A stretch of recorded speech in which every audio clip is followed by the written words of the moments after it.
Sometimes things are not always as they seem. Nathan Bush is a sports media freshman at Oklahoma State. He enjoys playing video games, listening to music, and playing basketball. And he goes to class every day just like the rest of the Cowboy student body. But there's one thing that separates Nathan from the rest. Nathan only has one ear. Yeah, so I was born with microtia. It was an ear deformity. It affects not that many people. Basically, my ear was closed up on my right side and it made it where I was half deaf. Growing up, he had to deal with several problems that many did not have to face. So my first day of kindergarten, so I was homeschooled through preschool because my mom was worried about it. My first day of kindergarten, I had a short haircut and the kids freaked out and they called me a monster. A couple of them were crying. It was, pretty hard to deal with. And so I dealt with that for a couple of years, and then in third grade, my dad talked to me about getting surgery, and so that's kind of where I started leaning towards. But as far as challenges, it kind of sucks being half deaf. To counteract this, Nathan tried to find a way to fix it by way of technology. So I was really, really excited about it. I was looking forward to it, and it just wasn't to par. It was a lot bigger than my other ear, like my real one. And you kind of see where it was like matching with the skin. It was just not something I really liked wearing, my hair would get stuck in it. It was. However, that hasn't stopped him from making the most of his life. I've gotten used to it, and I grow my hair out now. No one ever really notices it. If it's up, somebody might, but it's not that big of a deal. When I play video games, I don't have directional hearing. So that's kind of annoying when you're trying to play Fortnite or COD or anything. I can't hear the other side. But no, it's pretty all right. One thing that's kind of blows is when I go to the lake, my hair gets wet, and like little kids will see it, and they kind of freak out still. But it's just something he's got to deal with. He goes to class and lives a college life like the rest of Oklahoma State's students. But sometimes, things are not always as they seem. The Cowboys have just made a touchdown, and the audience cheers as this famous stallion runs across the field.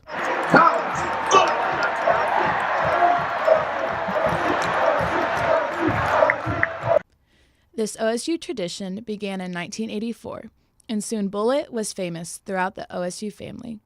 Every game day, the spirit riding team comes in hauling Bullet in the infamous trailer. Fans of all ages line up at the OSU Alumni Center to meet this famous horse. Many aspire to be the next spirit rider, even at a young age. Brooke Herlichka is a sophomore spirit rider and also hopes to be next year's main spirit rider. This will definitely be the highlight of my OSU experience here. It has been absolutely a blast so far. I've loved getting to know these awesome people that I'm on this team with, and it's great for all my friends supporting me in this as well. Definitely going to be a highlight of my OSU career. Behind the success of Bullet are these spirit riders who dedicate so much time to him. Madeline McLaren is the main spirit rider this year. Before every game, McLaren warms up Bullet in high hopes that he'll get a workout during the game. McLaren practices with Bullet 5 days a week in Tulsa and is very dedicated to this role as spirit rider. So usually I'll stay Friday night in Tulsa. My schedule, I have Tuesday, Thursday classes. So I would usually go up Sunday, stay through Tuesday morning, come back Tuesday for class, and then go back Wednesday and stay through Thursday morning. And then I go back Friday and stay Friday night, and then wash him, bathe him, feed him, make sure he's ready, and we have everything loaded up and the trailer's clean and all the tack and my shaps are oiled up, and that's about it. And then we load up and head over here. Sadly, at the last home game of the 2018 season, it was revealed that Bullet and McLaren had their last ride. We could tell he was getting ready to go, and so I had a good feeling that this year was going to be his last year, and I'm just so glad that I got the opportunity to ride him and, be on him for his last few games and go out with him. So it's been really, really awesome, and he is the best horse. Bullet has ran in 81 Cowboy games and has spent 2/3 of his life being a mascot for OSU. Bullet has become such an integrated part of the OSU tradition that the audience was shocked by this news. However, a new Bullet is to take the fame in 2019. While Bullitt III will remain remembered, it's time for him to retire as Bullitt IV follows his legacy.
Life is unpredictable, and when an incident happens that you have no control over, it is vital in those moments to trust God with everything you have. Currently living in Broken Arrow, Oklahoma, with his wife, Tammy, 2 daughters, Ashton and Kelsey, and baby granddaughter, Taylor, Sean Billiter is a hard-working man of God who had a life-changing experience 11 years ago. 2007, July, we were in New Mexico on a missions trip in Gallup, New Mexico. The last day of our trip was a day of free time, and we were out just hiking on the reservation in some of the remote areas and got in a place where we were taking some pictures, kind of act like we were rock climbing, just messing around a little bit. And Ashton was 14 at the time. She was taking a picture of me, and when she was actually snapping the shot, the rock that I was holding on to broke loose, and when it did, it came off and hit me in the shoulder, and it spun me around and sent me over the side of this cliff that was, I ended up falling at 84 feet, which was almost 8.5 stories. And at the time I was falling, I was trying to figure out why I was falling, and I was actually conscious at the bottom. Not knowing how that day was going to end up, we spoke with Tammy and Ashton on what was going through their minds when it happened. They wouldn't let me fly in the helicopter with him, and so I had to get back on a bus and drive for an hour to get to Albuquerque with them. So me, at 14, is frustrated, upset, can't be with her dad, and have to sit in a car ride for an hour. And I said, just put him on the phone so he can hear my voice. And they said, okay. So they held the phone up to him, and he's just yelling and screaming, and I immediately started calling out to him. And I just told him to listen to me, that I love you, listen to me. And I started praying. And the moment I started praying, his peace just came over his body immediately, and he just got silent. And all of a sudden I hear from him, as soon as I got done praying, he just said, "I love you." And that was it. I knew right then God had a hold of him. And I told him to hang on, I'm on my way. Fear of the unknown struck that day, and no one had any idea how Sean was going to survive. A first responder that came upon the scene was kind of looked like Mr. Clean's, who I always refer to him so people can visualize. He was wearing a white shirt and a shaved head, and this really warm smile and voice just kept telling me, hang in there, everything's gonna be all right.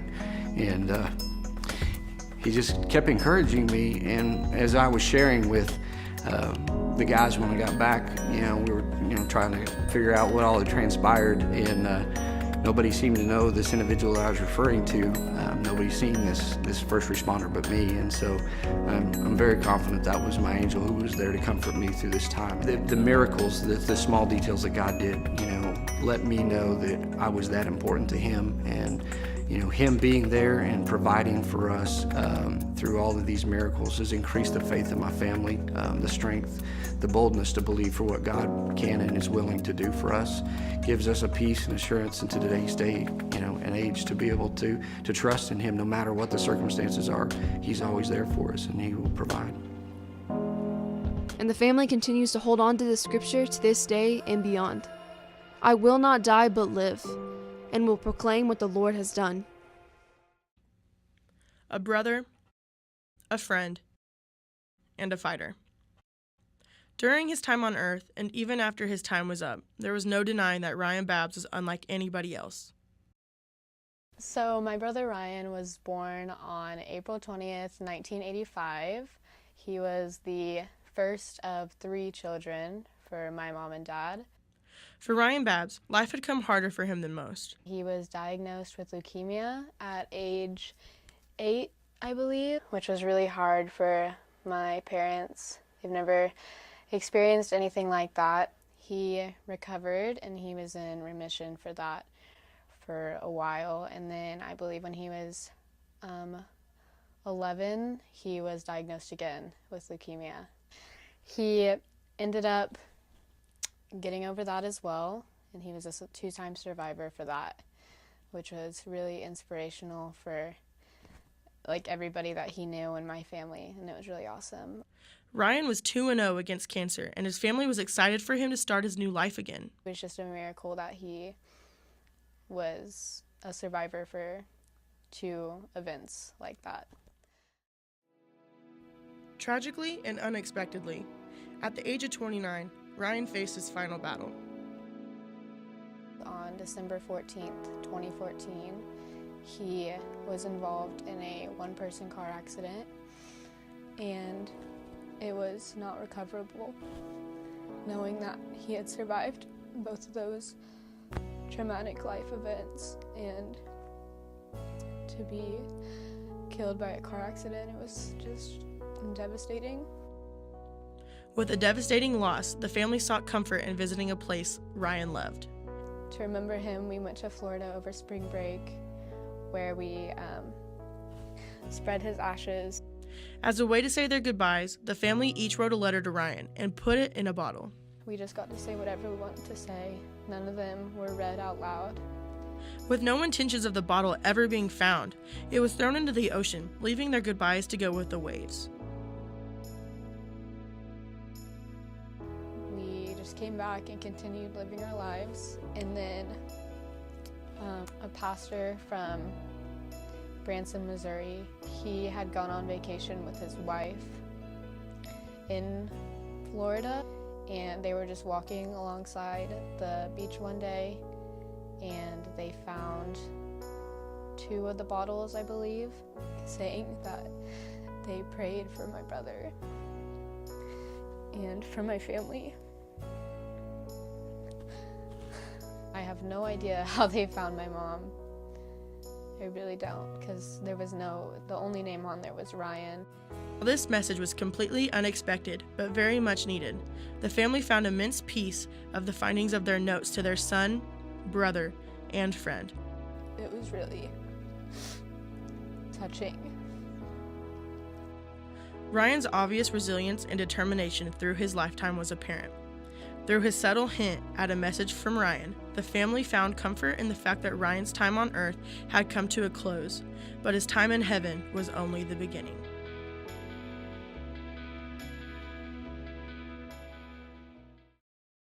Determining your future by selecting a major can be difficult. It's okay to be undecided. Connect with the College of Arts and Sciences, where your options are endless. Where you can uncover your passions and achieve your goals.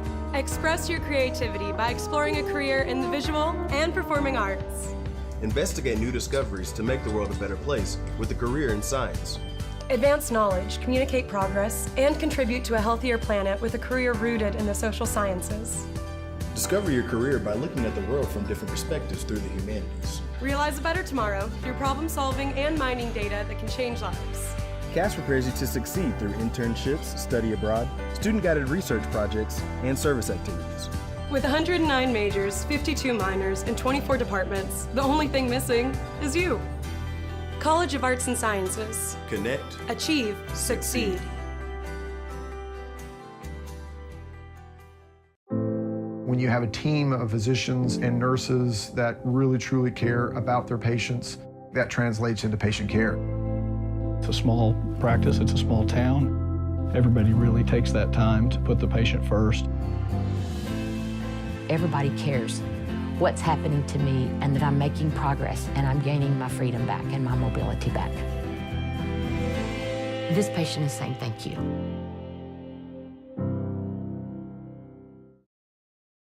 This spring, I invite you to shop in downtown Stillwater.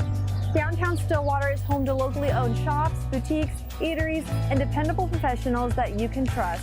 Find the perfect gift for your graduate, have a delicious meal with mom, or just stop in to enjoy great spring savings.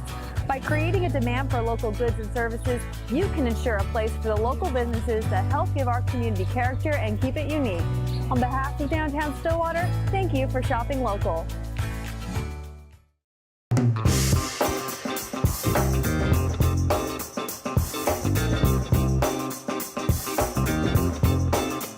It's gotta be against the law to look this damn good. Watch out now. Cause baby, I feel real good and I wish I would. Watch out now. It's gotta be against the law to look this damn good. Watch out now. Everybody watch out. Watch out now. I'm ready for a good time, and I came to groove. The whole band's here, and we came to move. Got a fresh haircut and 2 new shoes. We're here all night like we got nothing to lose. I'm coming out the jacket, cause we're turning up the heat. I wanna see you clapping when you get up out your seat. It's time to make it happen when we hit these streets. I'm coming in hot, and I can't be beat. Watch out now. Baby, watch out now. Brandon Widman is a senior finance major at Oklahoma State University. He enjoys going on runs at Boomer Lake, playing soccer, and hanging out with friends. You may spot him around campus and assume he is a normal student, but Brandon is a warrior in disguise. 22-year-old Brandon Widman began his military career in OSU's Army ROTC program as a freshman. After demonstrating outstanding skill and promise, the Oklahoma National Guard quickly recruited him. He is a member of Delta Company, the 179th Infantry Brigade, and the 45th Infantry Brigade Combat Team. Brandon started competing in the Best Warrior competitions with his infantry.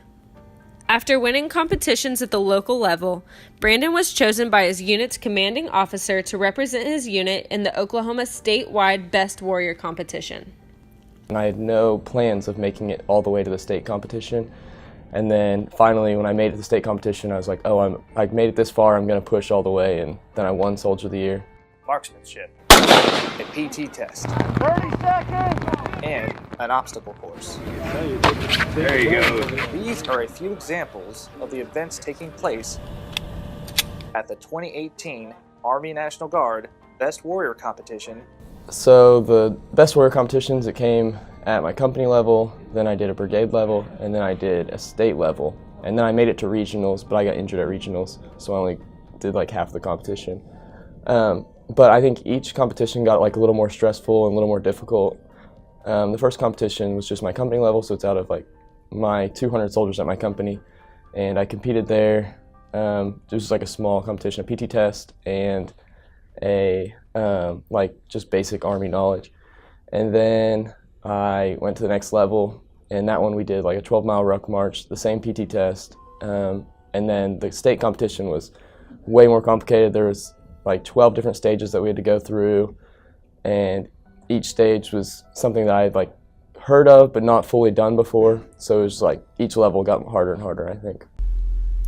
After winning the Oklahoma Best Warrior competition and being named the Oklahoma Soldier of the Year, Brandon was handpicked to represent Oklahoma and the United States in the Best Warrior competition in Liverpool, England, against other NATO troops.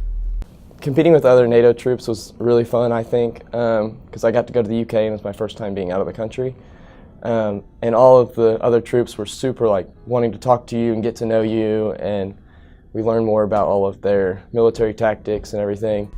Brandon will graduate from Oklahoma State University in May 2019. He is looking forward to attending West Point in August. Until then, you can find Brandon walking to class, playing soccer, or running at Boomer.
In my mind, I was never going to walk right again.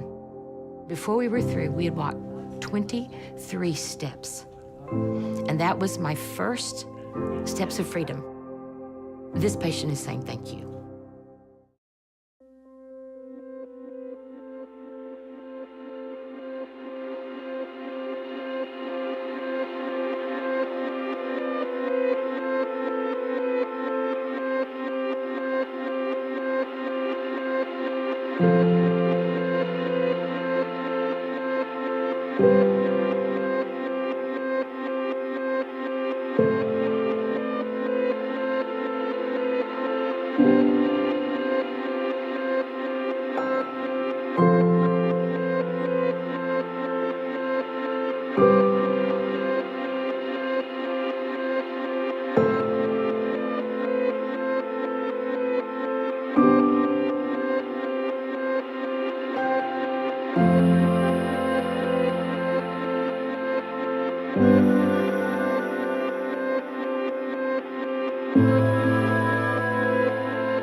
Lizzie Sammons often bikes to class, like many other students at OSU, but her passion for biking has taken her much farther than just to class and back.